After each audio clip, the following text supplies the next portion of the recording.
Sometimes I forget how much I love this villain.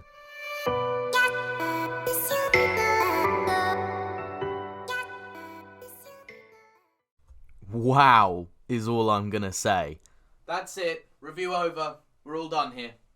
Nah, just kidding. So I recently just purchased the complete 8th Doctor comic strips volume 1, and the opening story is amazing. The graphic novel is called Endgame, with the first story sharing the same name. The story is written by Alan Barnes, who's written a number of Doctor Who comics after this one and a ton of audios for Big Finish, these ones only being a few.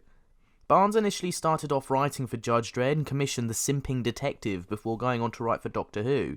He went on to work for 5 years at Doctor Who magazine and progressed from writing strips to becoming joint editor in 1998 and then sole editor from 2000 until 2002. Needless to say, Barnes is good. Very good. Who better to start off the line of 8th Doctor comics than him? The story starts when the Doctor lands in a small village of Stockbridge, which is a real village by the way. After attempting to talk to a few locals, the Doctor quickly realises not all is right in this village, when suddenly the villagers start attacking him. 2 of the locals come to the rescue, and the Doctor quickly realises they're in a lot of trouble. Big trouble. It turns out this village is a trap laid by the Celestial Toymaker, and the Doctor must play a game with him in order to save the lives of the villagers that saved him, facing not only the Toymaker but a twisted version of himself. The Celestial Toymaker is a villain that's only appeared in 1 TV episode, which is now unfortunately missing due to the BBC wiping the archives back in the day. He subsequently appeared in a lot of other Doctor Who media over the years, and has even got a mention in the Can You Hear Me episode with Jodie Whittaker. He's basically this cosmic entity which we don't really know an awful lot about, but he loves to play games, the iconic one being chess with the first incarnation of the Doctor. This godlike figure is often a real match for the Doctor, and he can never really be beaten, just delayed. The best way to describe him is like the Galactus of the Doctor Who universe, which is such an interesting idea. I feel like the Celestial Toymaker is a brilliant enemy, but unfortunately hasn't had many real good episodes, which is a crime. This comic book, however, shows him in the best light possible. His motivations are simple. He wants revenge on the Doctor for defeating him previously, which is a quick explanation, but suitable enough and fits well with the comic. We need to see more of him, but writers seem to shy away from this iconic villain quite a lot. The main reason I think it's hard to do him sometimes is because of the nature of him.